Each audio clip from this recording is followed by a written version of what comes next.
Hello everyone. वज्र batch में इस समय मॉडर्न हिस्ट्री चल रही है। मैंने आपको कल रात में टारगेट दिए थे। मेरे पास 2 दिनों से बहुत सारे मैसेजेस आ रहे हैं, मेल भी आ रहे हैं, कमेंट में भी कई लोगों ने शेयर किया है कि उनका पूरा दिन टारगेट्स को कंप्लीट करने में ही निकल जाता है, उसके अलावा वो कुछ भी नहीं कर पाते हैं। एंड बहुत से लोगों ने शेयर किया कि उसके साथ में वो नोट्स भी बना रहे हैं एंड उन्हें बहुत ज़्यादा टाइम लग रहा है। मैंने घटना चक्र के जो भी टारगेट्स मैं दे रहा हूँ या उन घटना चक्र को कम समय में कैसे तैयार करें, इसके लिए मैंने पहले ही आपको टेक्निक शेयर कर रखी है, मेथड शेयर कर रखा है, एक्चुअल में समझा रखा है, बता रखा है कि कैसे आपको घटना चक्र को अप्रोच करना है सो दैट आप उसमें से कम समय में ज़्यादा चीज़ें रिटेन कर पाओ, कम समय में ज़्यादा उससे रिटर्न ले पाओ। तो यहाँ पर मैं एक बार फिर से शेयर करूंगा सो दैट जो आपका इतना टाइम लग रहा है वो ना लगे और एक्चुअल में घटना चक्र को आप कम समय में कैसे उसके ज़्यादा चैप्टर्स को खत्म कर पाओ, तो वो आप चीज़ कर पाओगे। यहाँ पर मैं 2-3 चीज़ आपको समझाऊंगा, वो आपको समझनी है। वो सारी चीज़ें मैंने पहले ही अपने वीडियोज़ में समझाई हैं, आपने शायद वो वीडियो नहीं देखे हैं या जैसे अभी आप चैनल पर नए हैं तो आपको शायद नहीं मालूम है, इसलिए बट मैं बता देता हूँ। देखिए इसमें 3 चीज़ें हैं। पहली चीज़ ये है कि मैंने अपने टेलीग्राम चैनल का लिंक मिल जाएगा आपको, अनुज चतुर्वेदी यूपीपीएससी। उस पर सबसे पहले जब टेलीग्राम चैनल बनाया था तो मैंने इंपॉर्टेंट टॉपिक्स की एक PDF डाली थी। उसमें मैंने छाट करके, वो बहुत मेहनत लगी थी उसमें, मैंने उसमें इंपॉर्टेंट चीज़ों को शामिल किया था, टॉपिक्स को। उनसे डायरेक्ट क्वेश्चन बनते हैं और जब आप PYQ एनालाइज करोगे या जब आगे भी अभी 2023 में पेपर दोगे या यूपीपीएससी 2024 का, तो वो क्वेश्चन आपको मिलेंगे। तब आपको एक्चुअल में रियलाइज होगा कि आपने पहले अगर उस चीज़ को नहीं किया तो आपने कितनी बड़ी गलती थी। तो वो इंपॉर्टेंट टॉपिक्स की PDF आपके पास होनी चाहिए। उसके थ्रू आपको ये पता लग जाएगा कि कौन से इंपॉर्टेंट टॉपिक्स हैं जिन पर आपको फोकस करना है और टॉपिक वाइज पढ़ना होता है। ये तो आपको सबसे पहले पता होना चाहिए, बिकॉज अगर आप पेज वाइज पढ़ेंगे तो आप खुद देखिए कि ये इतना मोटा कंपाइलेशन है, यहाँ पर ये पूरा इतना मोटा कंपाइलेशन है, आप इसको कैसे तैयार कर पाओगे। इसमें 650-700 पेजेस कुछ हैं और ऐसे ही हर सब्जेक्ट का है। फिर आपको ल्यूसेंट भी करनी है, फिर आपके पास स्टैंडर्ड सोर्सेज भी हैं, फिर टेस्ट सीरीज भी है, PYQ भी है, हिंदी भी है। तो ऐसे तो आप कर नहीं पाओगे अगर आपके पास कोई स्ट्रेटजी या प्लान नहीं है। तो वो इंपॉर्टेंट टॉपिक्स की जो PDF है उसके थ्रू आपको जब इंपॉर्टेंट टॉपिक्स पता होंगे तो आप टॉपिक वाइज पढ़ोगे। तो उसी तरीके से मैं आपको रोज 4 से 5 टॉपिक देता हूं, मॉडर्न हिस्ट्री के जैसे इस समय दे रहा हूं।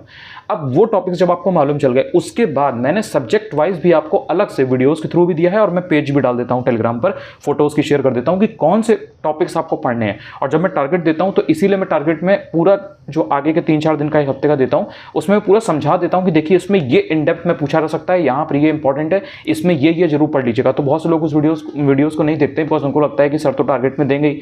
मैं जब टारगेट देता हूं तो उसमें सिर्फ टारगेट देता हूं, लेकिन जब मैं वीडियो बनाता हूं 3-4 दिन का, 6 दिन का आगे का, जैसे मैंने कल बनाया था मॉडर्न हिस्ट्री का, तो उसमें मैं इन डेप्थ बता देता हूं कि इसमें इस तरीके का क्वेश्चन आ सकता है या ये टॉपिक इंपॉर्टेंट है। तो जिस इंसान ने उन सब चीज़ों को फॉलो किया वो इंसान बहुत कम समय में चीज़ों को तैयार कर पाएगा। अब देखो यहाँ पर मैं सारी चीज़ें बताता हूँ। अब जैसे ये है आपका, ये टॉपिक मैंने कल दिया था, दिल्ली दरबार और राजधानी परिवर्तन की, मतलब कब कैपिटल जो है वो दिल्ली हुई थी एंड क्या था दिल्ली दरबार। अब इसमें जब आप देखोगे तो एक्चुअल में बहुत ज़्यादा चीज़ें हैं ही नहीं। इसमें आपको कुल 8 क्वेश्चन देखने को मिल रहे हैं और ये आपका एक टॉपिक खत्म हो जाएगा। अब इसमें भी जब आप देखोगे, देखो इसमें तो थ्योरी नहीं दी गई है, तो थ्योरी आपके पास है ही नहीं। इसमें डायरेक्टली क्वेश्चन देखो किस तरीके का आता है। आपको पता है कि दिल्ली दरबार और राजधानी परिवर्तन की जब बात होती है, जब कैपिटल बनी थी, तो इसमें डायरेक्ट क्वेश्चन देखो इसमें क्या है कि ब्रिटिश काल में दिल्ली के पहले भारत की राजधानी कहाँ थी। आपको आंसर मिल गया, कलकत्ता थी। उसके बाद में दिल्ली हुई, कब हुई, तो यहाँ पर वाइसरॉय कौन था, ये क्वेश्चन पूछा जाता है, आपने देख लिया कि ठीक है हार्डिंग था। अब जो थर्ड क्वेश्चन है वो देखो एकदम रिपीट है कि दिल्ली भारत की राजधानी कब बनी, 1911 में, कब उसको बोला गया था कि होगी, और देन वो कब फाइनल में बनी, उसका जो स्थानांतरण है, जो एक्चुअल में जो ट्रांसफर हुई है वो कब हुई है। बस ये यहाँ पर आपको देख लेना है। तो ये आपको एक नया फैक्ट मिला। तो जो ये बॉक्स होता है ना, इसमें से बहुत से लोगों को एक डाउट आता है कि बॉक्स में से कैसे इंपॉर्टेंट इंफॉर्मेशन को फिल्टर करें। देखिए उसमें जो टॉपिक है अगर आप उसको समझ गए तो आप बहुत ईजिली उसको फिल्टर कर लेंगे। एंड ज़्यादातर जो बॉक्सेज होते हैं उसमें सेम चीज़ होती है। कैसे, मैं समझाता हूँ। जैसे आप इसमें देखिए, इसमें क्या इन्होंने बताया कि दिल्ली से पहले भारत की जो राजधानी थी, कैपिटल थी, वो कलकत्ता थी। अब उसके बाद में जब जॉर्ज पंचम यानी कि जॉर्ज 5 हुए, जब उनका भारत आगमन हुआ, कब हुआ, ये फैक्ट इंपॉर्टेंट है, 12 दिसंबर 1911। तो उसके बाद में दिस यहाँ पर दिल्ली स्थानांतरित कर दी गई, उसको बेसिकली ट्रांसफर कर दिया गया।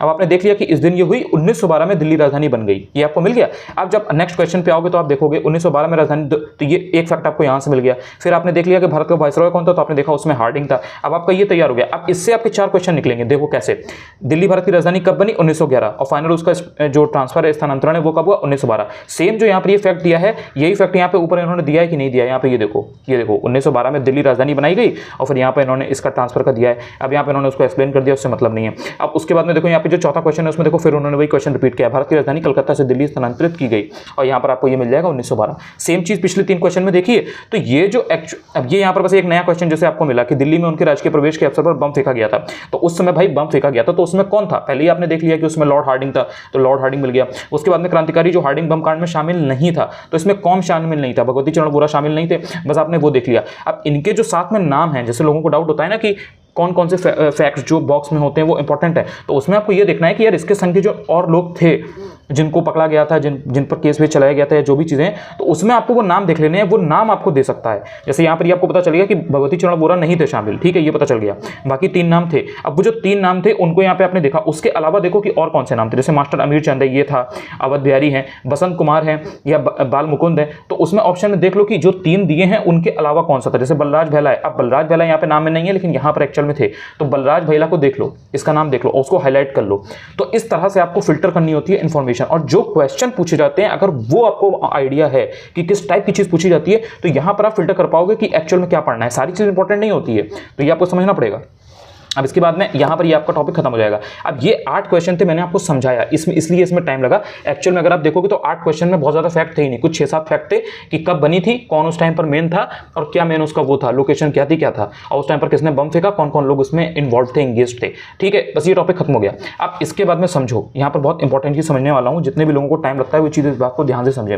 जैसे ये कांग्रेस का लखनऊ अधिवेशन है, अब ये इतनी यहाँ पर थ्योरी दी गई है, ठीक है। इसके अलावा देखो यहाँ पर ये क्वेश्चन दिए गए हैं, कुछ 10-12 क्वेश्चन दिए गए होंगे। हाँ, ये देखो आपके सामने ये कुछ 10 क्वेश्चन है, ठीक है, इस टॉपिक के ऊपर 10 क्वेश्चन है। अब तरीका क्या होता है, जब मैं टारगेट देता हूं तो आपको करना क्या है कि आपको क्वेश्चंस नहीं पढ़ने हैं, पहले आपको करना क्या है कि ये जो थ्योरी है, इसीलिए मैंने कहा था कि जो लोग अफोर्ड कर सकते हैं वो नई वाली ले लें, तो उनको फायदा होगा, बिकॉज इन्होंने जो अपग्रेड किया है उसमें उन्होंने नोट्स आगे दे दिए हैं और वही सारे क्वेश्चन उसी पे बेस्ड होते हैं। तो जब कांग्रेस का लखनऊ अधिवेशन आपको पढ़ना है तो उसमें आपने ये उठाया।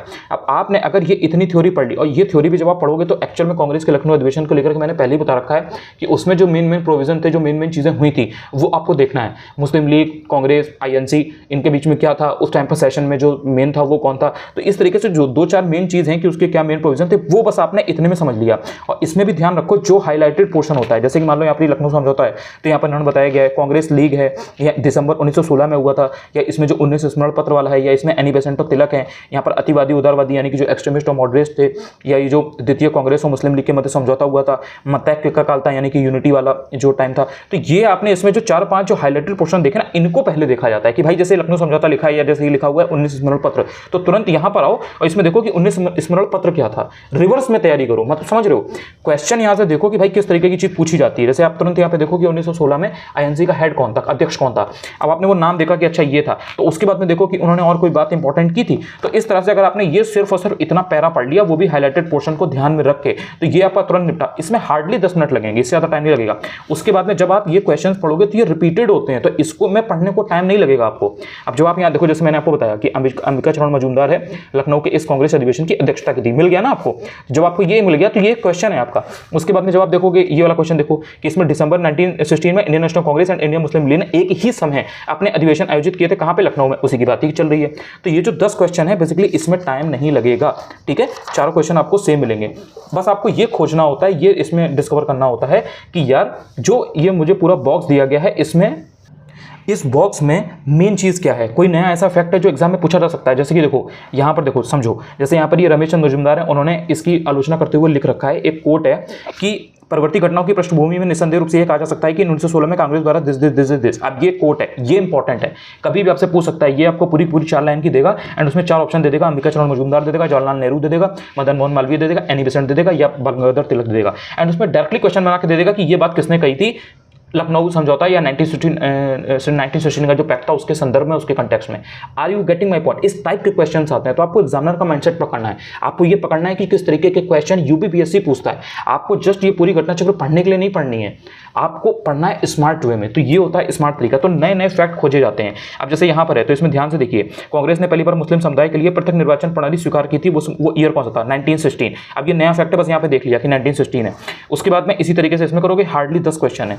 अब इसके बाद में आप आ जाओ नेक्स्ट टॉपिक पे, ये भी मैं समझा देता हूँ, सो दैट आपका एटलीस्ट आज का जो टारगेट है वो आपको समझ में आ जाए पूरी तरह से एंड आपका एक कॉन्फिडेंस रहे। अब जैसे ये होम रूल लीग आंदोलन है, होम रूल लीग आंदोलन में अगर आप देखोगे तो इसमें कितने क्वेश्चन दिए गए हैं, इसमें सिर्फ और सिर्फ यहाँ पे 13 क्वेश्चन दिए गए हैं, ठीक है। अब अगर आपने सिर्फ और सिर्फ इतनी थ्योरी को पढ़ लिया, इतनी थ्योरी को पढ़ने के बाद 13 के 13 क्वेश्चन आपके आराम से निकल जाएंगे। और जो ये इन्होंने यहाँ पर जो दिया होता है ना, ये जो बॉक्स दिया होता है इसमें भी आप अगर देखोगे तो यहीं की इन्फॉर्मेशन जो है वो इन्होंने बेसिकली रिपीट की होती है। तो इसलिए आपको बहुत ज़्यादा नहीं देखना है कि अगर आपने इसको ढंग से पढ़ लिया तो इसमें आपको टाइम नहीं लगेगा, और बस इसमें जब पढ़ो तो इसमें स्कैन कर लो, जैसे डायरेक्ट यहाँ पर आओ तो आपने ये जब पढ़ रखा होगा तो जब इनके क्वेश्चंस पे आओगे तो उसमें देखोगे कि एनी बेसेंट ने अपनी अपनी होम रूल की स्थापना की थी, तिलक ने और एनी बेसेंट ने। तिलक ने कब की थी, एनी बेसेंट ने कब की थी, ये आपको पता चल गया इसमें, ठीक है। अब उसके बाद में ये देख लो कि एनी बेसेंट ने, आपको मालूम है कि बहुत से इन्होंने पत्र वगैरह निकाले थे, जो भी किया था, तो जो भी इनकी संस्था थी तो उसका इन्होंने देख लो कि उन्होंने कौन सा किया था। तो यहाँ पे तुरंत देखो कि कॉमनवेल्थ न्यू इंडिया किसकी थी और मराठा और केसरी किसकी थी। अब यहीं पर मैं बता देता हूं, जो स्मार्ट बच्चा होता है या जो स्मार्ट कैंडिडेट होता है, सिंसियर कैंडिडेट होता है, वो कैसे तैयारी करता है। 2021 का प्रीलिम्स का पेपर उठाना, आरओ 2021 का, ठीक है, उसमें मैंने एनालाइज करके बताया हुआ है। उसमें एक क्रोनोलॉजी का क्वेश्चन आया था, उसमें केसरी के बारे में पूछा गया था कि वो किस साल बाल गंगाधर तिलक ने कब निकाला था, क्या हुआ था, उसका ईयर क्या था, पूछा गया था ना। अब जो स्मार्ट कैंडिडेट होगा वो क्या करेगा, वो तुरंत यहाँ पर देखेगा कि अरे केसरी है तो बाल गंगाधर तिलक का केसरी था, उसका टाइम पीरियड क्या था, वो किस टाइम पे आया था, एंड ये एनी बेसेंट का था कि तिलक का था। ये होता है तरीका। तो आपको अगर ये मालूम है कि कैसे क्वेश्चन आते हैं तो आपके लिए पढ़ना बहुत आसान हो जाएगा। बाकी बहुत ज़्यादा चीज़ें पढ़ने वाली नहीं है। अब उसके बाद में जैसे ये है एनी बेसेंट मुख्यतः संबद्ध रही, तो इसमें आपको देख लेना है कि भाई ये ठीक है, होम रूल लीग से थी, वही तो आपका टॉपिक है। उसके बाद जब आप नीचे आओगे तो देखोगे सेम वही चीज़ को उन्होंने थोड़ा सा एक्सप्लेन करके लिख रखा है। नए फैक्ट ढूंढा करो, जो चीज़ आपने यहाँ पढ़ ली उसके बाद में वो क्वेश्चन में आपको टाइम नहीं लगेगा। एक चीज़ मैं आपको और शेयर करना चाहता हूँ कि बहुत से लोग घटना चक्र को अभी पहली दूसरी बार पढ़ रहे हैं, बट उसके साथ ही में वो नोट्स बना रहे हैं। ये गलती आपको बिल्कुल भी नहीं करनी है। आप पहली या दूसरी बार में अगर नोट्स बनाने बैठोगे तो आपको हर चीज़ उसमें नहीं लगेगी, बिकॉज आपने वो चीज़ पढ़ी नहीं है पहले। तो आपको ये ध्यान रखना है, कम से कम 2 से 3 बार जब तक आप ना पढ़ लें। 2 बार एक ऐसा कैंडिडेट जिसकी मेमोरी थोड़ा शार्प है, जिसको बहुत सारी चीज़ें दिमाग में उसके टिक गई हैं, और ऐसा कैंडिडेट जिसने अभी पहली बार दूसरी बार पढ़ रहा है लेकिन उसके दिमाग में चीज़ें रिटेन नहीं हो पा रही हैं, उसे बहुत सारी चीज़ें नई लग रही हैं, फैक्ट्स में बहुत प्रॉब्लम हो रही है, उसको नोट्स नहीं बनाने हैं। आपके सामने ये चीज़ होनी चाहिए पहले कि पहले मुझे 2 से 3 बार पढ़ना है। घटना चक्र को पहले पढ़िए, उसमें जो कॉन्सेप्ट अगर कोई आया हुआ है तो उसको समझिए, जो मेन लोग थे, जो पर्सनैलिटीज़ हैं उनके बारे में समझिए, और जो बाकी चीज़ें मैंने अभी जो बताई हैं आपको इंपॉर्टेंट टॉपिक्स वगैरह, वो सब आप समझिए। उसमें देखिए कौन से इंपॉर्टेंट फैक्ट्स हैं, और उनको जब आप 2 से 3 बार पढ़ लेंगे तो उसमें से 100 में से 90% चीज़ें, 90% चीज़ें आपको तैयार हो जाएंगी, आपके दिमाग में टिक जाएंगी। देन जो चीज़ें आप लगे कि आप भूल रहे हैं, ये चीज़ मैं बहुत रिपीट करता हूं, मैंने कई बार बताई है, फिर भी आप लोग कहीं ना कहीं मिस आउट कर रहे हैं इस चीज़ पे, इसीलिए आपको टाइम लग रहा है। 2 से 3 बार पढ़ने के बाद में 100 में 90% चीज़ें आपके दिमाग में टिक जाएंगी। जो ना टिके उन 10% को आपको लिखना है। अगर ये 700 750 पेज की अगर आप इस घटना चक्र का नोट्स बनाने बैठेंगे पहली दूसरी बार में, तो आप लिखते ही रह जाएंगे और आपका पेपर आ जाएगा। ये चीज़ आपको समझनी है। और ऐसे व्यक्ति का कभी भी घटना चक्र कंपाइलेशन कभी भी कंप्लीट नहीं हो पाएगा, और आपके एग्जाम में एक्चुअल में 70 नंबर भी नहीं आएंगे। 80 85 90 की तो बात दूर रही। इसलिए स्मार्ट तरीका, पहले 2 से 3 बार पढ़िए, पहले ये ट्राई करिए कि ये जो मोटा कंपाइलेशन है इसमें इंपॉर्टेंट टॉपिक, इंपॉर्टेंट फैक्ट या इंपॉर्टेंट पर्सनैलिटीज के बारे में मुझे बेसिक चीजें मालूम हो, तब तो मैं एडवांस की तरफ जाऊंगी या जाऊंगा। तो आप पहले 2 से 3 बार सिर्फ पढ़िए जो टॉपिक्स मैंने जिस तरह से बताया है। जैसे देखिए, जैसे ये गांधी और प्रारंभिक आंदोलन है, ठीक है। अब यहाँ पे ये इतने जो हाईलाइटेड चीजें दी गई हैं, पहले इनको तुरंत पढ़िए। टॉलस्टॉय फॉर्म के बारे में आपको मिलेगा, आपको इंडियन ओपिनियन के बारे में मिलेगा, आपको उनकी जो जिस लैंग्वेज में उन्होंने चीजें प्रकाशित की थी उनके बारे में मिलेगा, आपको फिनिक्स के बारे में पता चलेगा, आपको पता लगेगा कि वो वापस कब आए थे, आपको पता चलेगा कि उनका पूरा एक्चुअल में क्या सीन था, वो कहाँ के रहने वाले थे, कहाँ के उनके जो फादर हैं वो क्या करते थे, ये सब चीज़ें आपने देखी। देन उसके बाद में आप आओगे तो देखोगे कि पूरे यहाँ पर हाईलाइटेड पोर्शन है, उसमें कोई ना कोई कोट दी गई है। कभी उनके कुछ सेल्फ कंट्रोल के बारे में बताया गया है, कभी बताया गया है कि विदेशी वस्त्रों की बर्बादी है, उनके साथ सर्वोत्तम व्यवहार है। तो गांधी जी ने अगर कोई कोट वोट दी है, कोई बात बोली थी, उनके जो भी आंदोलन वगैरह थे, तो वो सब यहाँ पर आपको देखने को मिले। अब ये अगर आपने 2 पेज प्रॉपर पढ़ लिए तो आपको सारी चीज़ें ऑलमोस्ट इनके बारे में पता चल गई जो भी एग्जाम में आपसे पूछी जा सकती है। उसके बाद में जितने भी क्वेश्चन आपको यहाँ देखने को मिलेंगे ये सिर्फ और सिर्फ रिपीटेड है।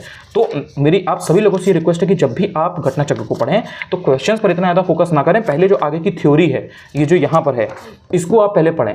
एक्चुअली क्या है कि बहुत से लोगों के पास ये नए कंपाइलेशन नहीं है, इसलिए वो क्वेश्चन पर फोकस कर रहे हैं। लेकिन अगर आपके पास नए कंपाइलेशन होते तो आपको ये काम आसान लगता। अब नहीं है तो कोई बात नहीं, लेकिन ये जो थ्योरी है इसमें इन्होंने सारी चीज़ों को ऑलरेडी कंपाइल कर दिया है। तो आपका पहले ये टारगेट होना चाहिए कि जो मैंने 4 से 5 टॉपिक दिए उनकी पहले थ्योरी तैयार कर लीजिए, और उसमें किस तरीके से करना है वो मैंने ऑलरेडी बता दिया। फिर जब ये आप क्वेश्चन लगाओगे तो आपने जो भी थ्योरी पढ़ी है उसका आपका रिवीजन भी होगा एंड आपको सारे क्वेश्चन मिलते जाएंगे। अब यहाँ पर जो ये टॉपिक था इससे रिलेटेड आपको कुछ 80 या कितने क्वेश्चन दिए गए, टोटल 99 क्वेश्चन हैं। लेकिन अगर आपने थ्योरी पढ़ रखी है गांधी जी के बारे में तो ये 99 के 90 क्वेश्चन आपके आराम से निकल जाएंगे। अब जैसे किसान आंदोलन है, अब इसके बारे में ध्यान से देखो, किसान आंदोलन किसान सभा ये कल का एक इंपॉर्टेंट टॉपिक था। अब यहाँ पर इतनी थ्योरी ये दी गई है एंड इतने यहाँ पर ये दिया गया है। अब इसमें जो भी हाईलाइटेड पोर्शन में यहाँ पर लिखा हुआ है, जैसे 1936 है उसमें अखिल भारतीय किसान सभा है, आप पेपर उठा के देखोगे आपको डायरेक्ट क्वेश्चन मिल जाएंगे। स्वामी सहजानंद है, फैजपुर है या NG रंगा है, इन सब के बारे में डायरेक्ट डायरेक्ट क्वेश्चन एग्जाम में आते हैं। तो अगर आपने इनके बारे में पढ़ लिया कि अच्छा ठीक है, बारदोली की महिलाओं ने सरदार की उपाधि किसे दी थी, बाल गंगाधर तिलक को दी थी या कब दी थी, या प्रांतीय किसान सभा कब बनी थी,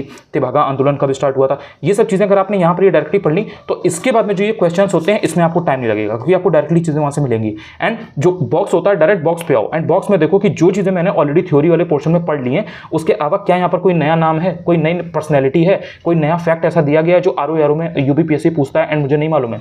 जैसे देखो ये वाला क्वेश्चन देखो, एक एग्जांपल से बताता हूं। अब इस क्वेश्चन में क्या है कि इनमें से कौन 1930 के दशक में किसान सभा आंदोलन से सक्रिय रूप से जुड़े हुए थे। अब इसमें आपने देखा स्वामी सज्जानंद के बारे में थ्योरी में आपने ऑलरेडी पढ़ लिया, आंसर आपको मालूम है। अब यहाँ पर आप इसमें देखो कि इसमें और कोई इन्होंने फैक्ट दे रखा है तो इसमें देख सकते हो कि हाँ, बिहार किसान सभा का गठन इन्होंने ही किया था और अप्रैल 1936 में लखनऊ में संपन्न पहली अखिल भारतीय किसान सम्मेलन का अध्यक्ष इन्हीं को चुना गया था। तो इससे क्या हुआ, आपको क्या पता लगा, इससे आपको ये पता लगा कि हाँ, स्वामी सज्जानंद ये थे, इस टाइम पे इन्होंने लखनऊ में ये सम्मेलन जो था उसकी अध्यक्षता की थी और इन्होंने बिहार किसान सभा का भी गठन किया था। अब आपको ये 2 से 3 फैक्ट पता लगे इनके बारे में, बस हो गया। अब उसके बाद में जो भी क्वेश्चन आपको आएगा आप देखोगे उसी में उन्होंने चीजें रिपीट की हैं। अब जैसे यहाँ पे मैं एग्जाम्पल के लिए बता देता हूँ ताकि आपको समझ में आ जाए। अब जैसे ये क्वेश्चन है, ध्यान से देखो, अखिल भारतीय किसान सभा के संस्थापक अध्यक्ष थे स्वामी सज्जानंद सरस्वती। सेम रिपीटेड क्वेश्चन जो अभी मैंने आपको पिछले क्वेश्चन के बॉक्स में समझाया वही है। अब ये देखो, स्वामी सज्जानंद का संबंध किससे था। अब यहाँ पर देखो सी ऑप्शन, बिहार के किसान आंदोलन के साथ। अभी मैंने बताया था आपको कि बिहार किसान सभा का उन्होंने गठन किया था। अब इसे यहाँ पे देखो, 1936 में लखनऊ में अखिल भारतीय किसान सभा का पहला अध्यक्ष किसे चुना गया था, स्वामी सज्जानंद सरस्वती। सेम चीज़ है। ये जो क्वेश्चंस होते हैं घटना चक्र के, इसमें एक्चुअल में कुछ नहीं होता, कुछ भी। इसमें सिर्फ और सिर्फ बॉक्स खोज के उसमें ये देखना होता है बॉक्स में कोई नया फैक्ट मिल जाए बस। बाकी इसके अलावा क्वेश्चन में बिल्कुल टाइम नहीं लगता। जो टाइम लगता है वो इनमें लगता है। जैसे कि ये ट्रेड यूनियन और साम्यवादी दल है। अब ट्रेड यूनियन के ऊपर यहाँ पर ये आपको बस इतना एक पैराग्राफ पढ़ना है और आपको ये पढ़ना है। अब जो इंसान इसको पढ़ लेगा उसके बाद में उसके ये जो 20, 25, 30 क्वेश्चन दिए गए होंगे, 15 क्वेश्चन दिए हैं, बहुत ज़्यादा भी नहीं दिए, वो सारे क्वेश्चन निकल आएंगे। और ये क्वेश्चन से आपको एक्चुअल में आप अपने एग्जाम की तैयारी कर रहे हो, आपकी MCQ तैयार हो रही है। तो यही तरीका है। आई होप कि 16 मिनट के वीडियो से अब आपको काफ़ी चीज़ें समझ में आ जाएंगी। एंड मेरी आप सभी लोगों से रिक्वेस्ट है कि अब जो भी टारगेट मैं दूंगा, जैसे अगले आपके जो भी 6 दिन के मॉडर्न हिस्ट्री के टारगेट आएंगे, उनको आपको ध्यान में रखना है कि जो भी 4-5 टॉपिक दिए उनको 20 से 25 मिनट का, आधे घंटे का स्लॉट लगाओ और पहले उनकी थ्योरी पढ़ो। पहले उन 4-5 टॉपिक की थ्योरी पढ़ो। अगर आपके पास थ्योरी है, थ्योरी नहीं है तो सपोज एक टॉपिक में 50 क्वेश्चन है, 40 क्वेश्चन है, तो उन 40 क्वेश्चन को 20 मिनट में मुझे कंप्लीट करना है। ये टारगेट बनाओ, 25 मिनट में कंप्लीट करना है। अपने अपने दिमाग के लेवल के हिसाब से देख लेना आप। एंड 20-25 मिनट में, आधे घंटे में वो 40 क्वेश्चन तैयार करने की कोशिश करो। क्वेश्चन आपको रिपीटेड मिलेंगे तो 40 के क्वेश्चन रह जाएंगे 30 या 15 या 20, इस टाइप का रह जाता है क्योंकि रिपीटेड क्वेश्चन होते हैं। देन उसमें बॉक्स में फैक्ट देख लो कि कोई नया फैक्ट ऐसा हो जो इंपॉर्टेंट हो, और जिसके पास नया वाला 2023 का या 22 का कंपाइलेशन होगा उसके पास नोट्स होते हैं आगे, तो वो पहले तैयार करना। और उसके बाद में जब आपने 4-5 टॉपिक की थ्योरी तैयार कर ली तो उसके बाद में फिर उसके क्वेश्चन एक साथ लगा लो। तो इस तरह से आप देखोगे कि जो 5-6 घंटे, 8 घंटे आपको पूरे दिन में पढ़ाई के मिल रहे हैं और उसमें आप सिर्फ और सिर्फ घटना चक्र तैयार कर रहे हो, तो ये काम एक्चुअल में आप 1.5 घंटे में कर लोगे। एक टॉपिक को अगर आप 20 से 25 मिनट दोगे या सपोज आधा घंटा भी दोगे, तो अगर आपने 4 टॉपिक किए तो कितना हुआ, 2 घंटा। 2 घंटे से ज़्यादा टाइम नहीं लगना चाहिए एक्चुअल में। और ये ऐसा नहीं है कि मैं ये अपने लेवल के हिसाब से या एक ऐसे बच्चे के हिसाब से मैं ये चीज़ बता रहा हूँ जो बहुत तेज़ है। जो एक एवरेज बच्चा भी है, जो मीडियम स्किल का बच्चा भी है, जिसका नॉर्मल अभी तैयारी है, पहली दूसरी बार पढ़ रहा है, उसके लिए भी यही तरीका है। और नोट्स बिल्कुल भी नहीं बनाने हैं पहली दूसरी बार में। ये चीज़ मैंने आपसे हाथ जोड़ करके रिक्वेस्ट करी है, प्लीज़ इस चीज़ को ध्यान दीजिएगा। जब तक आप 2 से 3 बार ना पढ़ लें, नोट्स ना बनाइए। आई होप आपको ये वीडियो से कुछ हेल्प मिली होगी। Thank you so much.